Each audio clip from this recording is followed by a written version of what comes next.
Shalom, mari kita membuka firman Tuhan dari kitab Kisah Para Rasul pasal 7 ayat ke-55. Kisah Para Rasul pasal 7 ayat yang ke-55.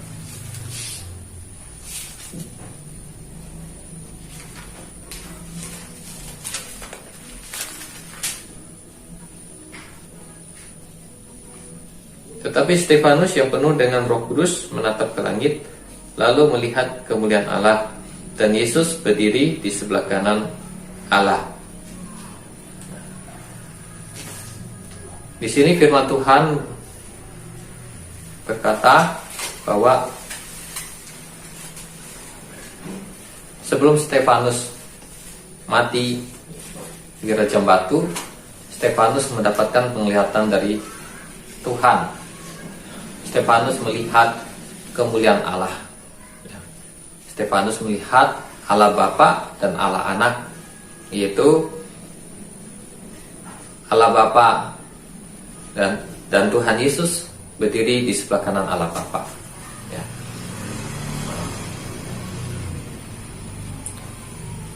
Di sini dalam penglihatan Stefanus, ya, di mana dikatakan dalam firman Tuhan bahwa Tuhan Yesus duduk di sebelah kanan Allah Bapa. Tetapi pada waktu itu, ya, Tuhan Yesus tidak duduk, tetapi berdiri. Ya, mempunyai arti bahwa Tuhan Yesus menghargai, ya, menghormati, ya, apa yang dilakukan oleh Stefanus, ya, di mana Stefanus mempertahankan imannya, ya, setia dan taat kepada Tuhan, sehingga dia harus mati dengan cara dilempari dengan batu atau yang disebut dengan mati syahid. Nah, jadi Tuhan Yesus memberikan penghargaan, penghormatan, ya, kepada Stefanus, ya, atau seorang tokoh iman, ya, atau tokoh martir, ya, yang pertama dalam sejarah gereja. Nah, jadi sebelum Stefanus akan mati, Stefanus mendapatkan penglihatan dari Allah, yaitu dia melihat, ya, bahwa Tuhan Yesus berdiri di sebelah kanan Allah Bapa.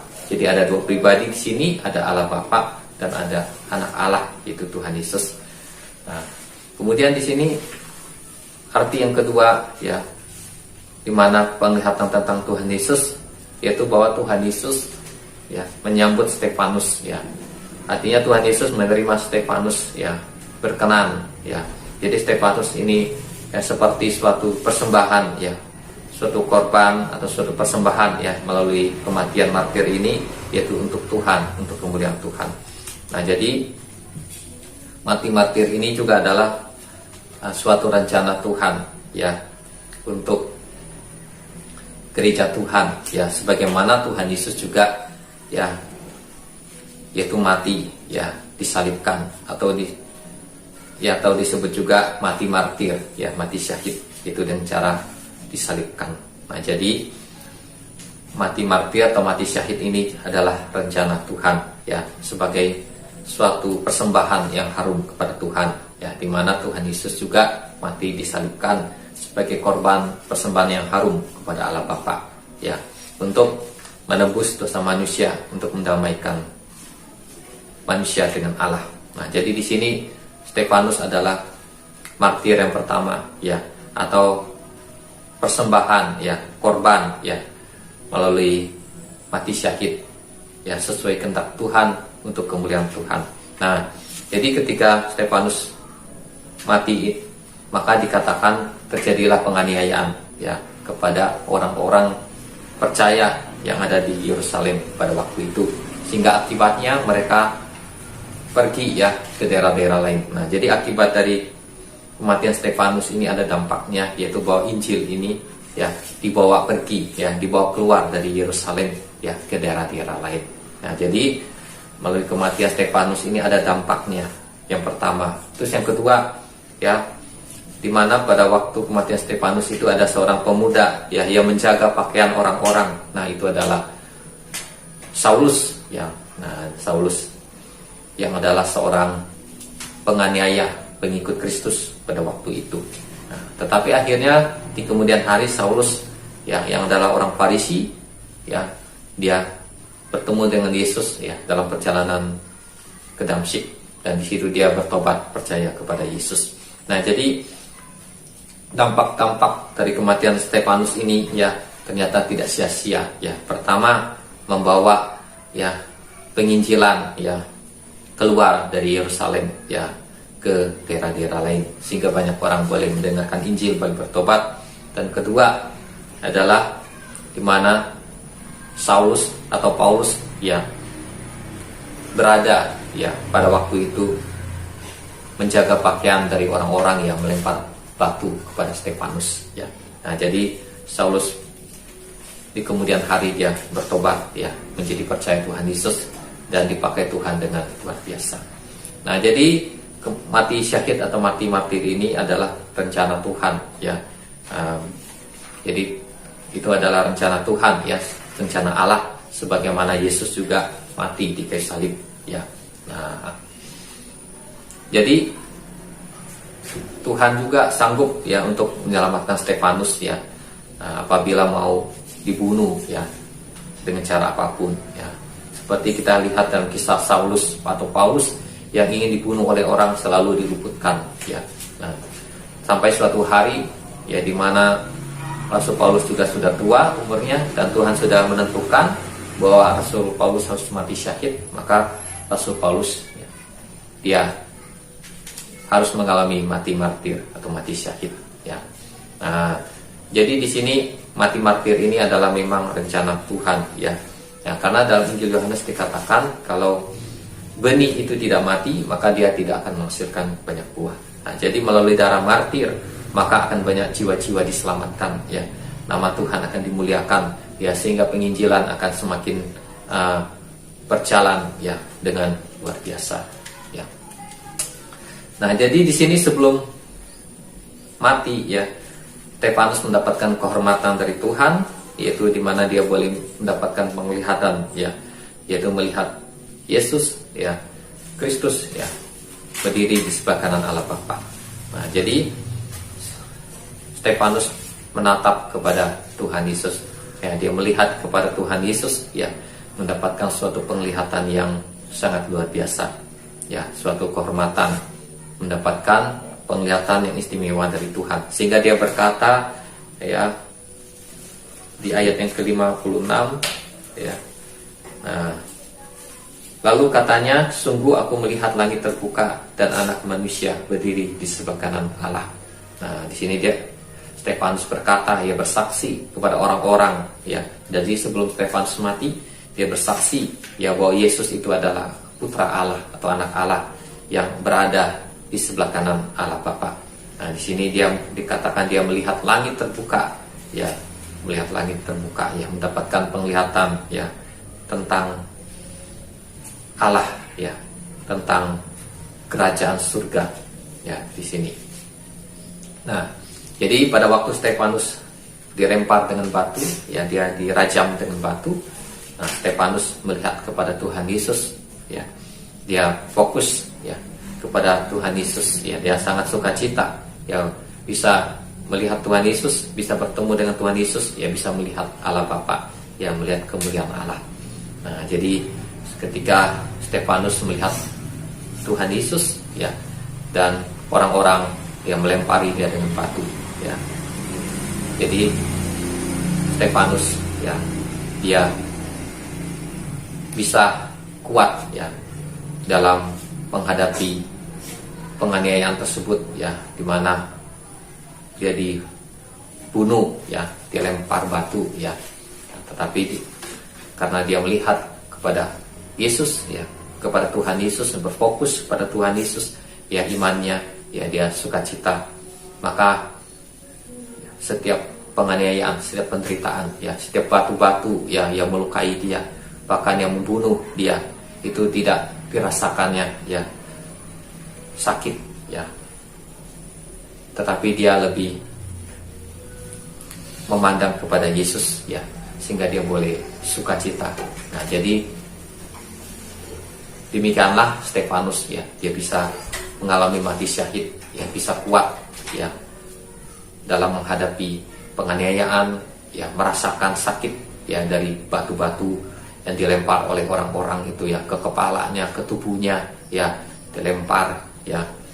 Nah, kalau secara manusia, kalau manusia dilempari batu, ya, dia akan merasa kesakitan, ya, dia akan luka, dia akan sangat menderita. Nah, tetapi karena Stefanus melihat kepada Tuhan Yesus, fokus kepada Tuhan Yesus, maka dia kuat, ya, dia nggak lagi merasakan kesakitan, ya, pada tubuhnya, ya, sehingga dia boleh sukacita, ya, boleh dikuatkan.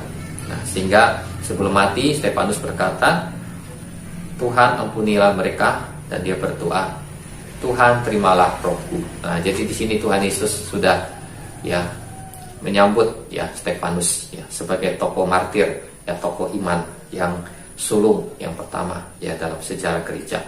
Nah, jadi sejak Stefanus ini maka akan ada banyak martir-martir, darah martir yang akan dicurahkan, ya. Nah, jadi setiap darah martir ini, ya, tidak akan sia-sia, akan membawa banyak orang bertobat dan akan membawa Injil Tuhan semakin diberitakan ke seluruh dunia, ya. Iblis berusaha membunuh, ya, umat Tuhan, hamba-hamba Tuhan, ya, dalam memberitakan Injil, ya, supaya Injil ini tidak bisa disebarkan, ya, supaya kekristenan ini hilang atau musnah. Tetapi iblis tidak tahu, ya, justru kalau mati itu mati syahid, kalau darahnya dicurahkan, maka akan banyak orang yang bertobat, ya, akan semakin nama Tuhan itu dimuliakan. Nah, jadi Tuhan punya rencana melalui mati syahid, ya, bukan karena Tuhan jahat, ya, membiarkan murid-muridnya atau hamba-hambanya mati, ya, tapi tidak ditolong. Tapi Tuhan punya rencana yang sangat besar, yang sangat mulia. Nah, setiap orang yang mati syahid, ya, mereka akan mendapatkan penghormatan dari Tuhan. Ya, di sini kita melihat bahwa Tuhan Yesus berdiri dari taktanya, ya, dia memberikan penghormatan sama Stefanus, ya, sebagai saksi iman, ya. Nah, nanti di dalam kitab Wahyu kita juga akan melihat bahwa, ya, pada waktu, ya, Tuhan akan memberikan hukumannya, ya, maka di dalam kitab Wahyu itu ada dikatakan, maka di surga itu sunyi senyap selama 30 menit. Nah, apa artinya?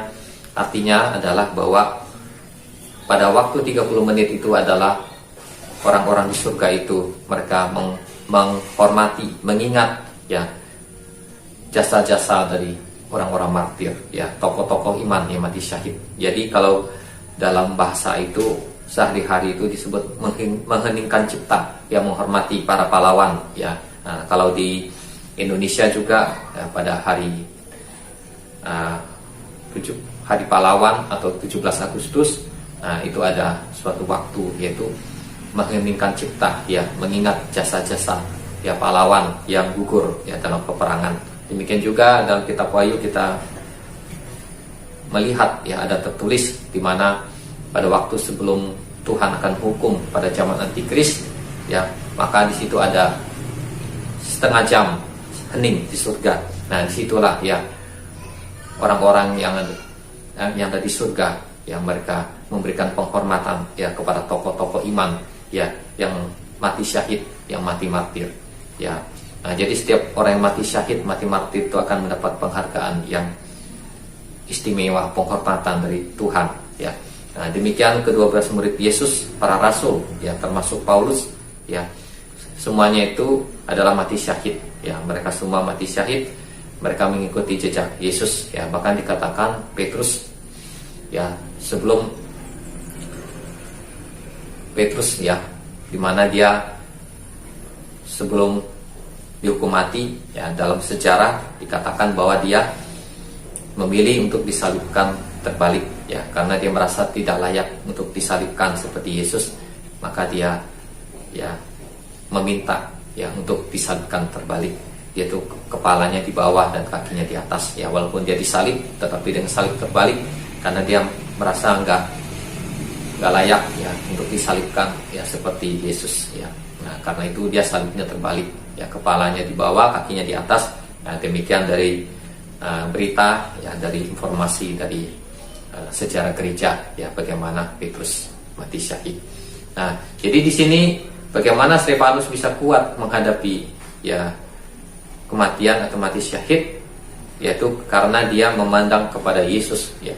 Nah, di mana hal yang ketiga dari penglihatan yang diberikan oleh Allah, oleh Tuhan Yesus kepada Stefanus ini ya, mengajarkan juga dalam hal yang ketiga, yaitu bahwa orang-orang yang percaya ya, umat Tuhan ya, hamba-hamba Tuhan, mereka harus memandang kepada Yesus ya, melihat kepada Yesus, maka dia akan kuat, dia akan bisa menghadapi ya persoalan penganiayaan, bahkan bisa menghadapi mati syahid seperti Stefanus ya. Dia bisa berhasil ya untuk mati syahid ya sampai selesai ya, karena dia melihat kepada Yesus ya di sini. Nah, demikian juga waktu Tuhan Yesus disalibkan, di mana Tuhan Yesus ya memandang kepada Allah Bapa, ya fokus pada Allah Bapa ya, sehingga dia bisa menyelesaikan tugasnya, yaitu dengan mati ya di kayu salib ya sampai selesai ya. Karena di mana Alkitab berkata sebelum Tuhan Yesus akan mati ya, menghembuskan napas yang terakhir, di mana Tuhan Yesus berkata, Allahku, Allahku, mengapa engkau meninggalkan aku? Nah, jadi di sini Tuhan Yesus berfokus ya, dia melihat kepada Allah Bapa. Nah, apabila Tuhan Yesus ya melihat, berfokus kepada Allah Bapa ya, nah, maka orang percaya gereja Tuhan berfokusnya kepada Tuhan Yesus ya. Nah, ini pelajaran yang Tuhan Yesus berikan yang melalui penglihatan dari Stefanus ya dalam hal yang ketiga. Nah, jadi di sini ya gereja atau orang-orang percaya harus berfokus sama Tuhan Yesus. Nah, dalam kisah Petrus berjalan di atas air ya, di mana Petrus ya bisa berjalan di atas air ya, seperti yang dilakukan oleh Yesus ya. Padahal waktu itu Petrus belum dipenuhi dengan Roh Kudus, belum mendapatkan karunia karena Roh Kudus, belum mendapatkan pengurapan kuasa Roh Kudus ya. Dia masih menjadi seperti orang-orang biasa ya, sebagai murid Yesus. Nah, tetapi ya di mana dia berkata sama Tuhan Yesus ya, Guru, kalau itu engkau, suruhlah aku datang kepadamu. Kemudian Tuhan Yesus berkata, datanglah.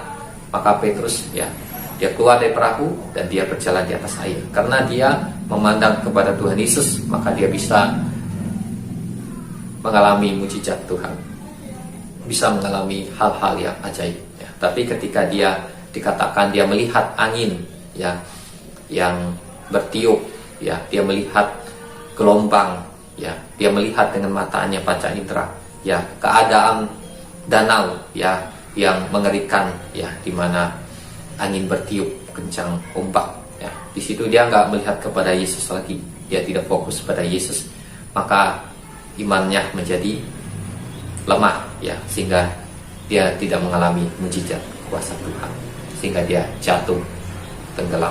Dan kemudian dia berseru kepada Tuhan ya. Kemudian Tuhan Yesus datang dan menegur Petrus, "Hei orang yang kurang percaya, mengapa engkau bimbang?" Nah, jadi di sini ya, bahwa harus ya berfokus sama Tuhan Yesus, sebagaimana Tuhan Yesus itu berfokus ya melihat kepada Allah Bapa ya. Nah, jadi dalam Ibrani pasal 12 ayat 2, Ibrani pasal 12 ayat 2, marilah kita melakukannya dengan mata yang tertuju kepada Yesus yang memimpin kita dalam iman dan yang membawa iman kita itu kepada kesempurnaan, yang dengan mengabaikan kehinaan tekun memikul salib, ganti sukacita yang disediakan bagi Dia yang sekarang duduk di sebelah kanan takhta Allah. Nah, di sini dikatakan Tuhan Yesus duduk di sebelah kanan takhta Allah. Tetapi dalam kitab Kisah Para Rasul yang kita baca tadi, Tuhan Yesus berdiri ya, karena Tuhan Yesus memberikan penghormatan pada Stefanus, dan kedua Tuhan Yesus ya menyambut ya roh Stefanus yang meninggal ya, untuk masuk ke Firdaus ya, untuk masuk kerajaan surga. Dalam 1 Tesalonika ya dikatakan bahwa orang-orang yang mati ya di dalam Tuhan akan dikumpulkan oleh Allah bersama-sama dengan Yesus. Nah, Yesus ada di surga dan setiap orang yang mati dikumpulkan bersama Yesus, artinya berada di Firdaus, ya, berada di kerajaan surga. Nah, demikian juga yang dialami oleh Stefanus. Nah, di sini dikatakan, marilah kita melakukannya dengan mata yang tertuju kepada Yesus. Nah, jadi mata kita tertuju kepada Yesus, ya.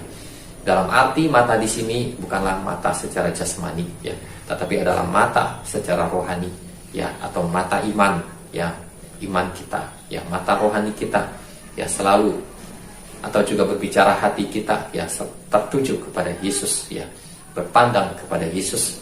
Maka, ya, iman kita akan kuat, dan Tuhan akan bekerja, ya, Tuhan akan menyempurnakan kita, ya, menyempurnakan iman kita sehingga menjadi sempurna. Nah, jadi harus berpandang sama Yesus, ya.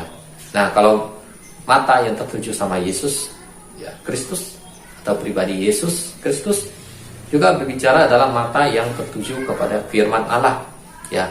Karena kita berkata bahwa Yesus adalah firman Allah, firman yang menjadi manusia. Dan firman itu adalah Allah, dan dikatakan firman itu sudah menjadi manusia. Nah, jadi Alkitab atau firman Tuhan ini juga berbicara tentang firman, atau berbicara tentang pribadi Yesus, ya. Maksudnya pribadi Yesus bukan pribadi secara fisik, tapi dalam pengertian secara rohani, ya, firman Tuhan. Nah, jadi yang pertama adalah mata tertuju kepada pribadi Tuhan Yesus, ya, anak Allah, firman yang hidup, ya, tertuju, ya, seperti Stefanus tadi. Nah, terus yang kedua, tertuju kepada Yesus, artinya kita harus berpandangan sama Alkitab, sama firman Tuhan, ya, karena Alkitab dalam Yohanes 17 ayat 17, Alkitab firman Tuhan adalah kebenaran. Nah, jadi berpegangan, ya, pada Alkitab dalam kehidupan kita, ya, menjadi pegangan, matanya tertuju kepada apa yang ditulis oleh Alkitab, ya, bukan apa yang dikatakan oleh dunia, ya, tetapi apa yang dikatakan oleh Alkitab. Nah, apa yang ada di dunia, apakah sesuai dengan yang tertulis di Alkitab? Ya, kalau tertulis berarti benar, sesuai kehendak Tuhan. Tapi kalau bertentangan dengan Alkitab dan firman Tuhan, berarti itu tidak sesuai kehendak Tuhan atau melawan Tuhan, ya. Nah, jadi berpandangan, ya, kepada Alkitab, kepada firman Tuhan, ya. Nah, jadi di sini mata, ya, tertuju kepada Yesus, ya, fokus kepada Tuhan Yesus, imannya tertuju kepada Tuhan Yesus. Nah, pada waktu kapan? Ya, seharusnya adalah setiap waktu, ya, setiap saat dia selalu hatinya itu tertuju sama Tuhan, fokus kepada Tuhan. Karena itu di dalam kitab Kolose pasal 3 dikatakan, kalau kamu sudah mati bersama Yesus dan sudah bangkit bersama Yesus, ya, carilah perkara-perkara yang di atas, di mana Yesus ada duduk di sebelah kanan Allah. Artinya carilah perkara-perkara yang di atas, ya, salah satunya adalah kita selalu, ya, fokus tertuju sama Yesus, ya, iman kita, ya, bukan berarti matanya selalu melihat ke langit terus, ya, bukan begitu, ya, bukan arti mata jasmani, ya. Nah, tetapi itu adalah mata rohani atau iman hati, dia selalu tertuju sama Yesus, ya, sebagaimana Yesus, ya, waktu menjadi manusia, hatinya, mata rohaninya, imannya selalu tertuju kepada Allah Bapa, selalu tertuju kepada firman Tuhan, berpegang kepada firman Tuhan, sehingga pada waktu iblis mencoba Yesus di padang gurun, ya, selama 3 kali pencobaan, maka Yesus selalu berpegang kepada firman Tuhan dan selalu menjawab iblis, ya, dengan firman Tuhan, dengan perkataan Allah, dengan firman Tuhan. Nah, jadi di sini, ya, adalah memandang kepada Yesus, ya, kepada firman Allah di sini. Nah, maka akan menjadi kuat, ya, di sini. Nah, kemudian sebagai contoh, ya, adalah burung Raja Wali, ya. Burung Raja Wali dikatakan bahwa pada waktu burung Raja Wali sudah tua, ya, dalam suatu waktu tertentu, ketika sayap-sayapnya itu sudah mulai rontok, nah, maka Raja Wali ini dia menjadi lemah dan dia tidak bisa terbang sebagaimana seperti biasanya ya pada waktu-waktu dahulu. Nah, tetapi kemudian dikatakan bahwa Raja Wali dia melihat kepada matahari, ya dia fokus kepada matahari, menatap kepada matahari. Ya, akhirnya terjadilah ya pemulihan di dalam tubuh Raja Wali. Ya, sayap-sayapnya mulai tumbuh, ya, dan dia mulai kuat lagi, mulai pulih lagi. Akhirnya Raja Wali itu pulih lagi kekuatannya, ya seperti dia masih muda, ya seperti dahulu. Akhirnya dia menjadi kuat dan akhirnya dia bisa terbang lagi, ya sebagai burung Raja Wali, ya atau raja dari para burung. Nah, jadi di sini Raja Wali itu berfokus ya kepada matahari. Akhirnya dia menjadi kuat dan dia dipulihkan. Demikian juga dalam kehidupan manusia, lebih lagi umat Tuhan, di dalam setiap persoalan hidupnya dia harus berfokus ya sama Tuhan Yesus, ya sama firman Allah, ya sama Roh Kudus, ya mengandalkan Roh Kudus. Ya intinya berfokus sama Allah, sama Tuhan Yesus. Ya. Nah, di dalam kitab Kolose dikatakan carilah perkara-perkara di atas di mana Kristus ada. Bahkan kemudian dikatakan pikirkanlah perkara-perkara yang di atas di mana Kristus ada, duduk di sebelah kanan Allah. Artinya kita mencari ya, memikirkan perkara yang di atas, juga berbicara hati yang mata rohaninya, hatinya ya selalu tertuju kepada Yesus, fokus kepada Yesus, maka dia bisa menghadapi pencobaan. Demikian ketika waktu di padang gurun, Yesus fokus kepada Allah Bapa, fokus kepada perkataan Allah, berfirman Allah, maka fokus kepada kehendak Allah, maka dia bisa melawan pencobaan dari iblis, di mana iblis berusaha mengalihkan ya, fokus Yesus, di mana Yesus dikasih lihat kekayaan, ya dikasih lihat makanan, roti, ya, dan hal-hal lainnya dialihkan. Tapi Yesus tetap tertuju kepada Allah, kepada firman Allah, kepada kehendak Allah, ya mengandalkan Roh Kudus, ya maka Yesus bisa ya terhindar dari tipu muslihat iblis, dari jebakan iblis. Ya. Nah, jadi dalam Ibrani pasal 12 ayat 2 itu mata yang tertuju kepada Yesus, ya seperti burung Raja Wali ketika dia memandang matahari, maka fokus ya melihat matahari, maka dia pulih kembali, ya sayapnya tumbuh kembali, dia menjadi kuat lagi dan dia terbang lagi ya seperti semula. Nah, di dalam kitab Yesaya ya, dalam kitab Yesaya dikatakan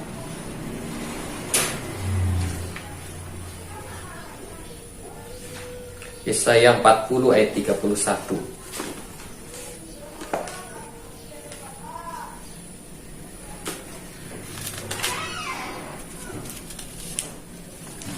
Yesaya 40 ayat 31 dikatakan,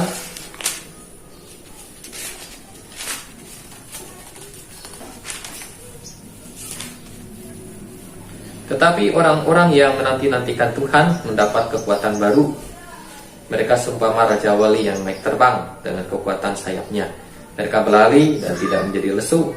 Mereka berjalan dan tidak menjadi lelah. Nah, di sini orang-orang yang menanti-nantikan Tuhan, ya. Orang-orang yang percaya, berharap, yang mengarahkan pandangannya kepada Tuhan, mencari Tuhan, ya berdoa, memuji, menyembah Tuhan, ya dia akan mendapatkan kekuatan baru. Dia akan menjadi kuat, ya seperti Raja Wali yang naik terbang dengan kekuatan sayapnya.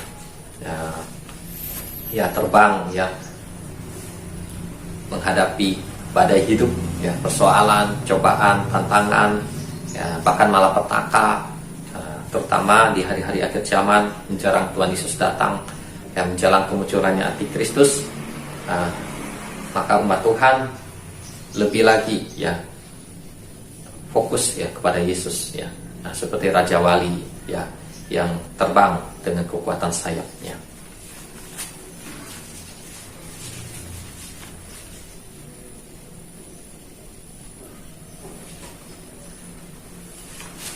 Jadi di sini yang berikutnya adalah kita melihat dalam kitab Ibrani 12 ayat 2, di mana dikatakan bahwa mata yang tertuju kepada Yesus, ya. Nah, tidak dikatakan nama yang lain, ya hanya nama Yesus. Nah, marilah kita melakukannya dengan mata yang tertuju kepada Yesus. Nah, jadi hanya satu nama aja di sini, yaitu bahwa iman kita, pengharapan kita, ya, pandangan kita harus ditujukan kepada Yesus, ya, bukan kepada yang lain. Ya. Bahkan, ya, di sini tidak ditulis Allah Bapa, ya, hanya ditulis Yesus, ya. Bukan berarti Allah Bapa seperti tidak dibutuhkan, ya. Allah Bapa, ya, juga sangat penting, ya. Tetapi di sini ditulis adalah Yesus, anak Allah, ya. Nah, dan hanya di sini hanya nama Yesus saja, ya, tidak ada Allah Bapa, tidak ada nama Allah Bapa. Nah, kalau Allah Bapa ini ada berbagai pandangan atau penafsiran, ya, karena nama Allah Bapa itu diambil dari tetragrammaton, ya, dalam bahasa Yunani, yaitu huruf Ibrani, ya, yang ada 4 huruf, yaitu YHWH, ya, atau dalam bahasa Ibranian disebut Yod, ya, Yod He Vav He atau Yod He Vav He, ya. Nah, yang diterjemahkan menjadi Yahweh, ada juga yang diterjemahkan menjadi Yehova. Nah, jadi asal kata Yahweh atau Yehova ini berasal dari tetragrammaton tulisan Ibrani, ya, yaitu YHWH atau Yod He Vav He atau Yod He Vav He, ya. Nah, jadi di sini tidak ditulis Yesus dan Yahweh atau dan Yehova, atau di sini ditulis Yahweh atau Yehova, tapi di sini ditulis oleh nama Yesus, ya. Nah, artinya keselamatan ini hanya ada di dalam nama Yesus, ya, dan hanya dipakai nama Yesus, tidak dipakai nama yang lain, bahkan termasuk nama Yahweh atau Yehova, ya. Nah, bukan berarti wah kalau begitu kok Allah Bapa nggak dipakai, kan Allah Bapa lebih besar daripada anak Allah. Ya, bukan begitu, ya. Karena firman Allah udah berkata di mana dalam Injil Yohanes dikatakan bahwa Allah sudah memberikan segala sesuatu kepada Yesus Kristus, yaitu di dalam Yohanes pasal 3 ayat 35 dan Yohanes pasal 13 ayat 3 dikatakan Allah sudah menyerahkan segala sesuatu kepada Yesus. Artinya